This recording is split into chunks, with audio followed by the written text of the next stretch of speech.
Tumakas na tayo, takasan na natin ang mundo. Magtago papalayo sa mas tahimik at payapang mundo. Umubulong ang hanging amihan at huni ng ibon. Dumudulog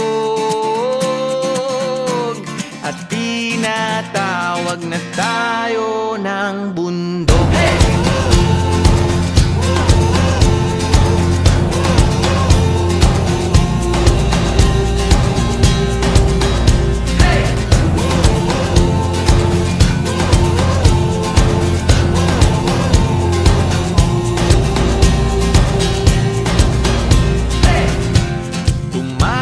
Na tayo, palayo sa maraming tao.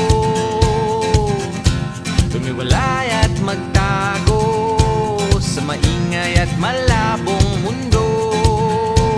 Bumubulong ang hanging habagat at hampas ng alon. Dumudulog